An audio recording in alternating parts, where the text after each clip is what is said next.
What if though?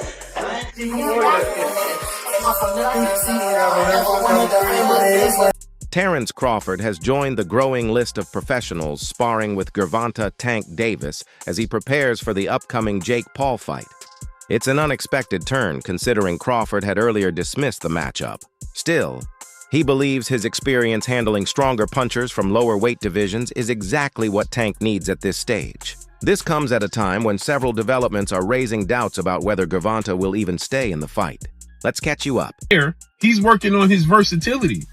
He's now working on fighting orthodox. He's naturally a southpaw. Now he's working on fighting over Canelo Alvarez. Terence Crawford is once again in the spotlight, this time linked to Gervonta Davis. Even after dominating Canelo, Crawford had doubts that Tank could do the same against Jake Paul. In an interview before joining Tank's camp, Crawford confidently said that Tank wouldn't be able to defeat Jake Paul, mainly because of the large weight difference between them. Going to happen with a 135-pounder going up against a 200-pounder. I think it's not a real fight. Jake just too big. Tank ain't gonna be able to get in from that jab. Jake land one good punch on Tank, it's over. Crawford officially training alongside Kenny Ellis and Calvin Ford. He's focused on helping Tank handle a much larger opponent. Crawford believes that if Tank can avoid Jake's power punches, the fight might go in his favor, but that's a big if. "I think Tank can outsmart Jake," Crawford said. "He's quick and skilled, but Jake will be throwing heavy punches most of the time. If those land, it doesn't matter how good you are, you can still go down." Crawford is testing Tank's ability to adapt to his fighting style, teaching him footwork, defense, and how to handle power. Yet even with Tank training hard with various pros, the fight's future remains uncertain. Everything changed a few days ago when a civil lawsuit was filed against Gervonta Davis, instantly putting the entire event in doubt. It's crazy stuff, guys. If this is true, talk about just fumbling the bag. One of the biggest financial opportunities of his career, and he's about to ruin it. It's being reported that Jake's team is offering Ryan Garcia as a replacement for... Quickly released a statement saying they were reviewing the situation and would decide their next steps after consulting with the right people. Since then, speculation has run wild. Is the fight being postponed, or will someone else step in to face Jake? Put this fight in serious peril. So much so that reports have been saying that, hey, Jake Paul's team have already started contacting fighters about being a replacement, whether it be for this November 14th date or maybe a date in December. And the 5 names they already contacted are some of the biggest names in the sport. The fight isn't completely off, but it's definitely unstable. Chris Mannix reported that the original date of November 14th might move to sometime in December. Shortly after, Mike Coppinger from Ring Magazine confirmed that December 12th and 19th were both being discussed as possible new dates. What really caught everyone's attention, though, was the talk of who might replace Davis. You guys can look into it. I didn't, you know me, I don't really speak about stuff outside the ring, but now I have to since it affects the ring, okay, what happens in the ring. And Garcia and Terence Crawford have already been approached to step in. Either of them would completely change the promotion. Garcia brings speed and huge social media reach, while Crawford brings legacy and credibility. But they're not the only options. Coppinger also mentioned that Francis Ngannou and Nate Diaz are being considered as well, a wild mix of names showing that Jake Paul's team is exploring every possibility. 2 weeks, no fighter is going to take that. There will be no fight if it isn't Tank Davis on November 14th. As this moment, there has been no cancellation, but it seemingly is in the direction of Tank Davis not fighting Jake Paul on the 14th. So no fighter, legitimate fighter, is going to step in on Garcia hasn't had many solid options since losing to Rolando Romero by unanimous decision in May. He's been moving between boxing and other ventures, but hasn't finalized his next fight, which technically makes him available. Crawford, on the other hand, is coming off a massive win against Canelo Alvarez earlier this year. He hinted at retiring afterward, though nothing has been confirmed. Given his competitive nature, another big payday might tempt him to return. Oscar, bro. Your daddy. You're not a professional fighter. I'm the king of social media. That's great, but you're not a fighter. I'm the king of social media. Don't put your hands on me. You're trying to do what I did. Bitch ass. Bitch ass. Let's go. Bitch ass. Pull it up in your little rental. What's your shit? Pull it up in your little rental, bro. Let's get it. Name makes sense too. He's been balancing between boxing and MMA, seeking another big crossover moment after fighting Tyson Fury and Anthony Joshua. A Jake Paul fight on Netflix would be a massive event from a business standpoint. As for Nate Diaz, he already faced Paul once in 2023 and lost by decision, but that fight sold extremely well, and fans have been asking for a rematch ever since.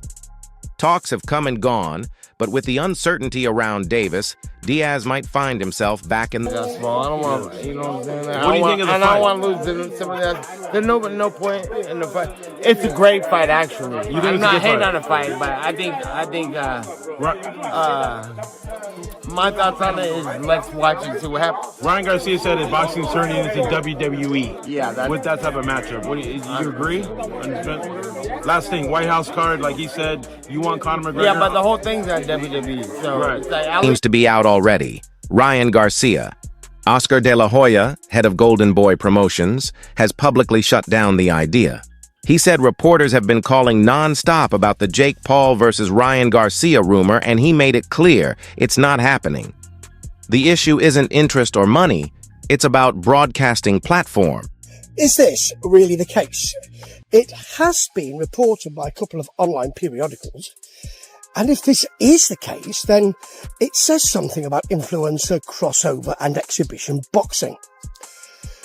Because the reports are that the Jake Paul and Gervonta Davis fight is light by... Explained that Ryan Garcia is under contract with Golden Boy and fights exclusively on DAZN, while Jake Paul is under contract with Netflix. These are two separate streaming platforms with no shared rights, which makes the matchup impossible.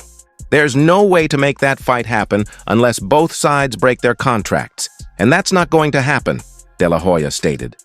Ryan fights on DAZN and Jake fights on Netflix. Ryan Garcia fights for DAZN and Jake Paul fights on Netflix. I mean, that's pretty much the bottom line. Golden Boy has a contract with DAZN.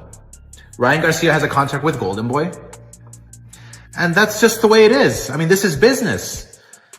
You know, Ryan Garcia's probably going to rant saying, oh, you're keeping me from making money and this and that and fighting. No, you have to go by the law, by the rules. Immediately eliminates one major option, leaving Jake Paul's team with three realistic opponents: Crawford, Uncu, or Diaz.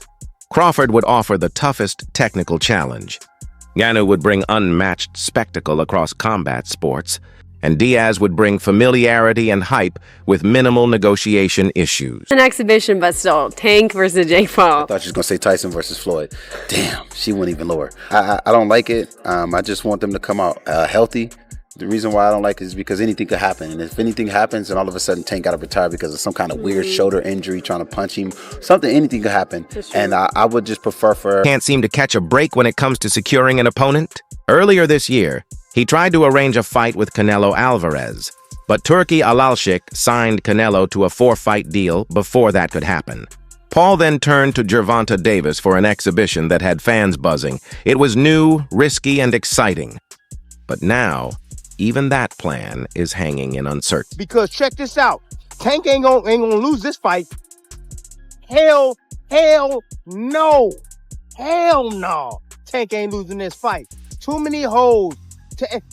Man, Jake don't have enough experience. Yeah, man, it's gonna be taking candy from a baby. You know, Jake is missing the rules. See, this is what happened when you don't grow up in the game. When you don't grow up in the game, man, at a young age, this is what happens, you know? The fascinating part about this fight was how groundbreaking it felt for boxing. Netflix entering the live combat scene, AI-assisted scoring, and two major stars from completely different worlds meeting in the ring. It had all the elements of a massive event. Even casual viewers were planning to tune in. But now, with everything in limbo, everyone's just waiting. MVP's statement didn't say the fight was canceled, only that they were reviewing things and wouldn't comment until a final decision was made. MVP has decided to move the Tank Davis and Jake Paul fight out of the state of Georgia, and I think it's directly reflected on those comments, or directly due to, I should say, the comments made by that commissioner of the Georgia Athletic and Entertainment Commission. Saying that boxing isn't just about power, it's about precision and timing. Anyone can knock anyone out if they land perfectly, he said. But what really matters is technique, expertise, and delivery. He summed it up perfectly. Jake's power might be real, but Tank's accuracy could be the difference maker. If Davis connects cleanly, even against a heavier opponent, Jake's size might not save him. So, what do you think? Does sparring with Crawford give Tank the edge he needs?